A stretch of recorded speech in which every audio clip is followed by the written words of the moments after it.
Vedare tinokuchingamidzai zvekare kune chimwe chirongwa pano paZim Facebook Secrets and Confessions. Tadzoka zvekare nemamwe mamessages. Rekedzai tibva tapinda mumamessages atadzoka takakubatirai. Message yedu yekutanga yakamira sekudai so: hanzi makadi zvenyu mukoma, ndinokumbirawo kuti muge muchindiposterawo nyaya yangu makaviga chitupa changu. Inini ndiri mudzimai uye zvekare ndine makore 43 years kuberekwa. Ndine confession yangu iyo yandiinayo. Confession yangu mukoma Nash yakamira sekudai so: ndinoda kureururawo kuti ndakatemererwa mushonga weLucky neimwewo ng'anga iyi. Mufunge zvenyu, ndainge ndisingatombofungidziri kuti iyo ing'anga inoita zvemazvokwadi. Ndaitongozviudza kuti ndidzo ng'anga dzakati kuuya idzi ng'anga dzefake, but ndakazoti ndaendako kudare ravo sekuru ava ndopandakabva ndachizoona kuti zvechokwadi vanoita zvinhu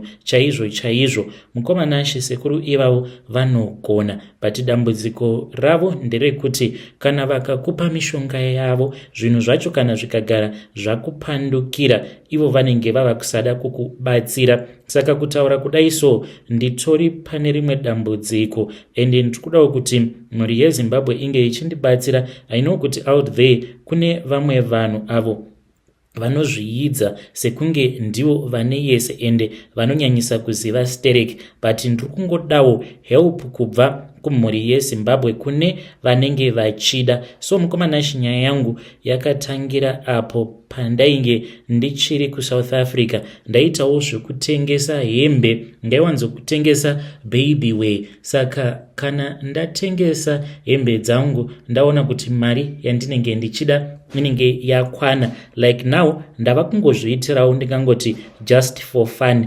but chokwadi mari ndatova nayo. Saka anenge azongoitawo munyama ndiye anenge aita munyama wake, because pavana vose avo vanenge vaine vabereki vavo vanenge vauya kwandiri vachida kuzotenga hembe, dzimwe nguva ndinokwanisa kungotora set 1 yehembe ndobva ndachizomwaya mishonga. Mushure mekunge ndamwaya mishonga ndinobva ndazoisa hembe iyoyo pasite, ndobva ndatanga kutsvaka munhu wandinokwanisa kutengesera, uyowo anenge aita munyama wandinenge ndazopa hembe iyoyo. Zvinozoitika ndezvekudai mwana wake anobva azofa, inenge itori sacrifice yangu mukoma Nash. Ndo zvandakadzidziswa neng'anga yangu iyoyo. Ndati ndinge ndichingouyawo panapa ndinge ndichingoreururawo kuti this is what I have been doing, and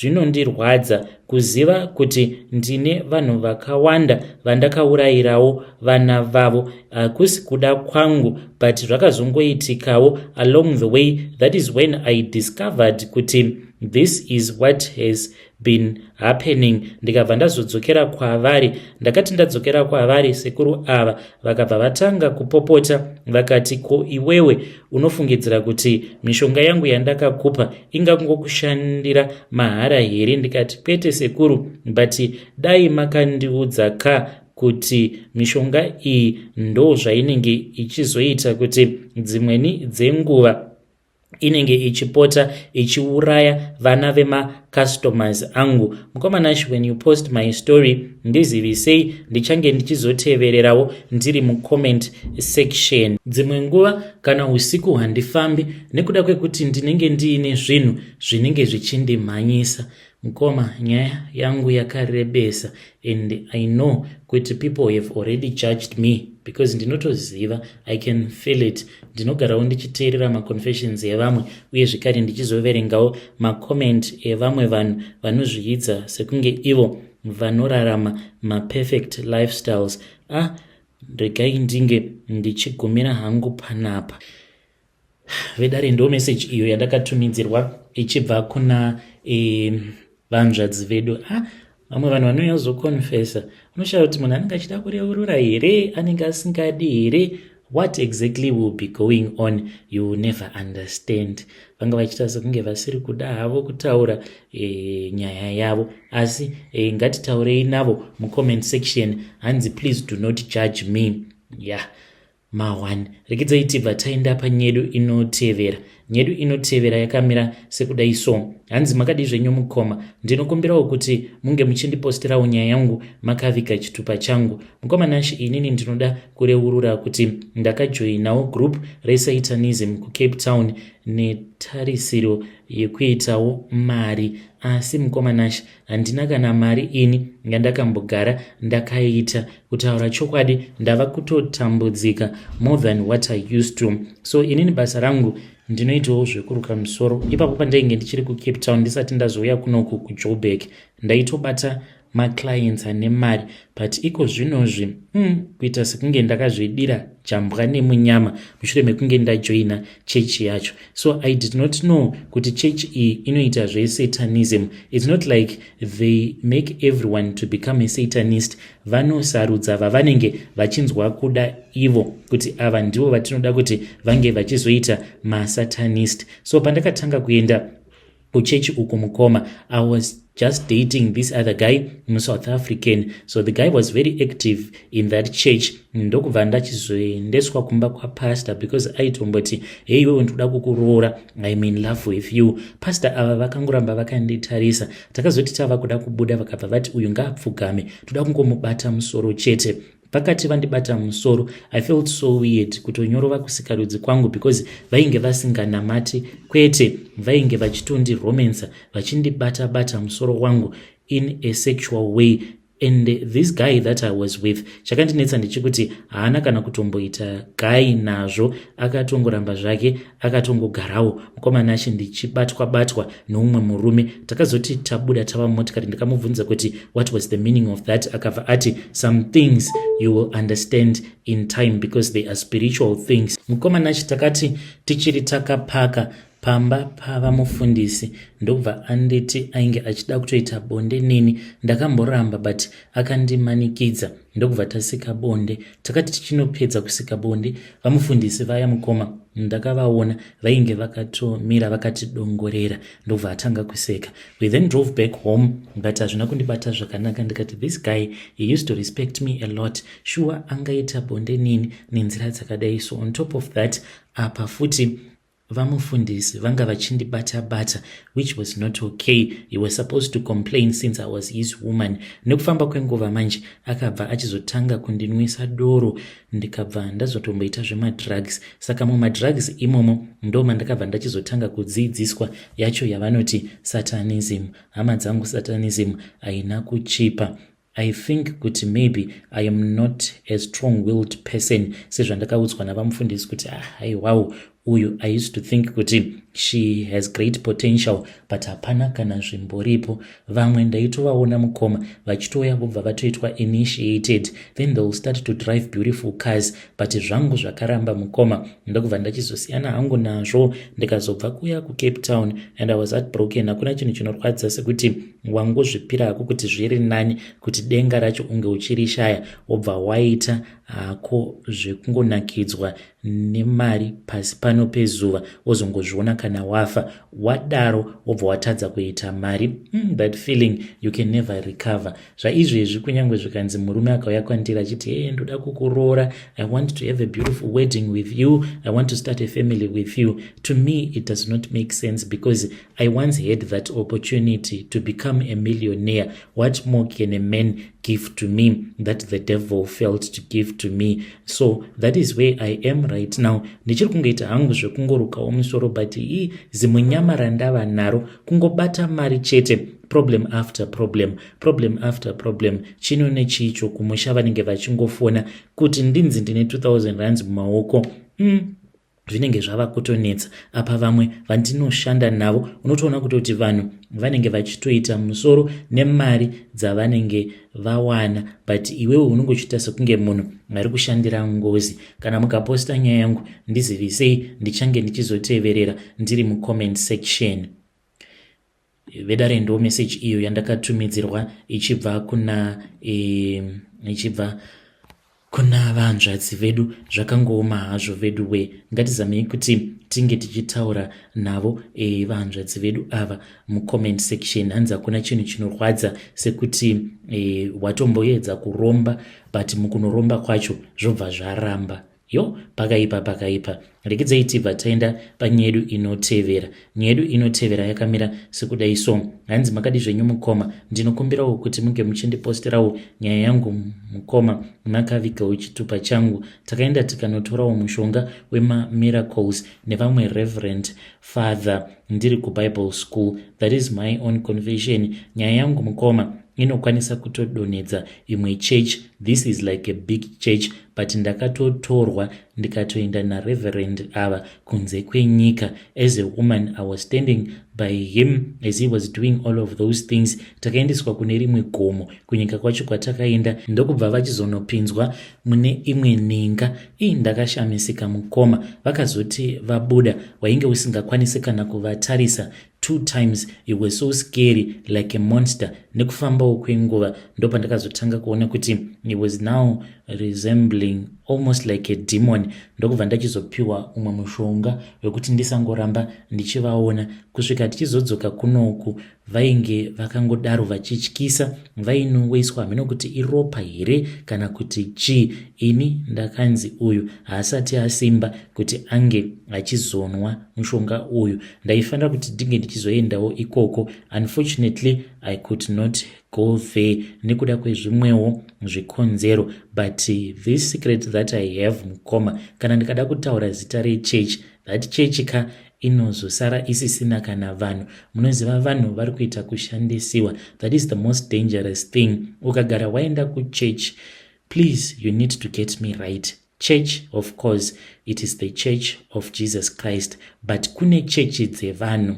Dai makwanisa kundibata ipapo, batai mazwi. Kune mamwe machechi evanhu ekutoti munhu achitotanga chechi yake anotogara atoenda kung'anga, then he dedicate the name of that church kung'anga. Sort of like church iyoyo chinenge chatova chikwambo zvekuti iwewe the moment yaunotanga kuenda kuchechi ikoko unenge wava kutonamata chikwambo uchifungidzira kuti ndiri kunamata Mwari. Ndokusaka vanhu vazhinji vachizongoramba vakabatirira even pamaprophets mamwe anenge achitoonekwa kutoti awa maprophets enhema. Ndiyo confession yangu yandiinayo mukoma Nashi. Kana mukaposta nyaya yangu ndisivise ndichange ndichizotevererawo ndiri mucomment section.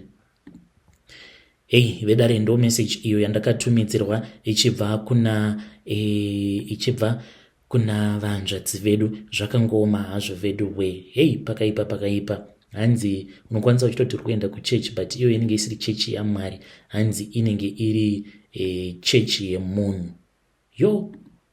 Zvakangoma hazvo vedu we, zvekuti nezita rinenge ritori dedicated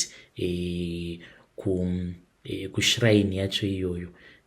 Rekedzai tibva taenda panyaya yedu inotevera. Nyaya yedu inotevera yakamira sekudai so.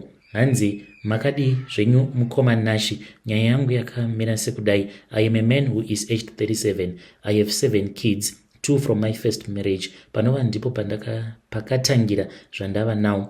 After a heartbroken yekusiwa nemukadzi, ndakagara for 2 years ndisingadanane even zvemahuri ndainge ndisingaite ende ndainge ndisingasevenzi. After ndazowana basa, I was working in the supermarket. In that supermarket my manager was a lady aiva ari kuma early 40s apa, ainge asina mwana, aindifarira zvisingaite because I was taking good care of myself. Achiti ndinogeza, and most of the time I was thinking about my past because I was not working for a long time. Takabva tatanga kuwirirana. She ended up ava kunditi ndizomuitira gardening kumba kwake. That day she asked me if I was married. Ndikamudza chokwadi about my wife kuti akandisiya because of what. She felt sorry for me. Tikatanga kuva mabesti, ndikakwidzirwa mari pabasa. Then one day she asked me kuti ndimuperekedze because ainge achida kunowachisa motikari yake kumba, and she was alone. Takaenda tose, everything was good, but takasvika akatanga kunwa waini takachila. She asked me when was the last time I tested for HIV. Ndikamuudza the day that I separated with my wife.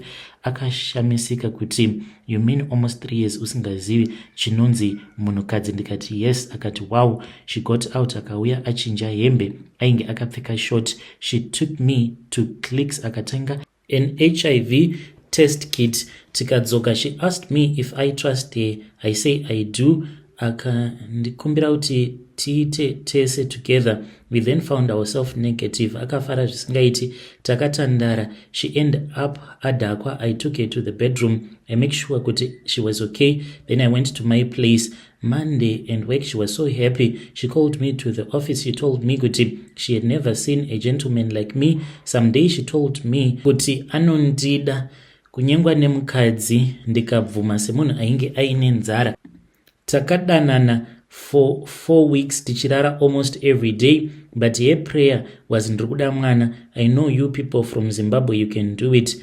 Kupera kwemwedzi 2 akazviona kuti ava nepamuviri and promised me kuregedza basa. Mimba yava ne6 months akaregedza. We keep on a contact. Akandisira some of the property akaenda kumusha kwavo kuEastern Cape. Namba dzake dzikatanga kusaita, dzaiti kana iye akafona dzaita, but ndikazama after dzairamba. Last call yake, she told me, thank you so much my love, I have a girl child, I love you so much, I will never forget you. Usanditsvaka, your child will have a better future, don't worry. For there handina kuzombonzwa nezvake. Ndikatanga kugara kuno kwandava kugara, ndikadanana futi nemukadzi mukuru kwandiri, uyu aiva mupurisa, akandibatsira after ndanetsana namai vevana vangu vekutanga because akandisungisa, ende mukadzi uyu akandibvunza kuti unonyengerereiko paari. Ndikabva ndati handidi kuvaona vachitambudzika baba vacho, ini ndichiri mupenyu. Akanditi you can have so many children you want with a good wife. Ndikamuti for now I don't have. Ndikamudza about my past manager, tikatanga kuwirirana. From there takadanana because naiye akandiudza kuti akasiwa nemurume because haakwanisi kumuitira mwana, so ava kugara nababy mother vake. Takadanana for 6 months. Akaona kuti ainge ava nepamuviri, but uyo akandiudza kuti tiparadzane because ex-husband mukuru wemapurisa akazviziva kuti amitiswa with a zimkai anogona kundinyudza. Yes, mwana ndinomuona, she's a girl. What is the secret between me and her? Ndikazotanga kudanana noumwe my next door, she's older than me ne6 years. Anofarira kunwa doro zvisingaiti and she's from Zim. Takabva tatanga kutaura ndichimunza kuti why uchinwa doro, so akati she don't have anything to save for, nekuti hana mwana, vabereki vake they are fine in life. Takadhakwa mumwe musi tikatanga kurarana.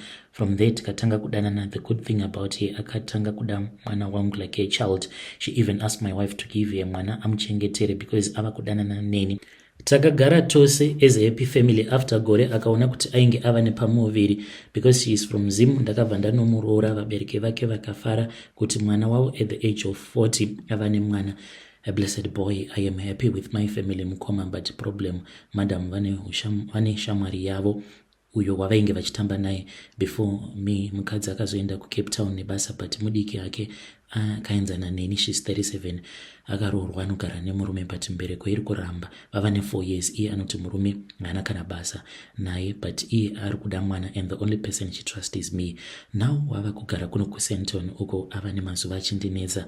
Zvava nemwedzi achitaura nyaya yake. Ava kutonditi February unofanira kunyima mudzimai wako uzoya kuzodira mandiri. I know about you. Mukadzi wako aindiudza apa from last year. Mukadzi mupurisa ainditi ava kuda mumwe mwana this year. Hatisati taronga, but uyo anondiitira mafavor akawanda. Ndakambobatirwa mapepa akauya akandiburitsa, ende zvese izvi mukadzi azvizive kuti ndine vana 2 besides vaanoziva. Ndopaitawo sei. Hey, vedare ndo message iyo yandakatumidzirwa ndo message yandakatumidzirwa ichibva kuna mukoma vedu avo. Yo, zvakangoma hazvo vedu we. Toti kudii mukoma vedu ava is a baby making machine or what? Strange things indeed they do happen in this world. Kune avo muri yeZimbabwe vanenge vachida kugamuchira Ishe Jesu Kristu as their Lord and personal Savior, you can repeat after me this sinner's prayer. Salvation prayer. Father Lord, I come into your presence as a sinner. I confess all of my sins. Please forgive me. I did not know any better. I promise not to go back to my old ways. I believe that Jesus Christ came and died for me on the cross of Calvary so that my sins can be wiped away. I accept Jesus Christ as my Lord and personal Savior. Be the Lord over my life. I promise to save you forever and ever. In the name of Jesus, amen.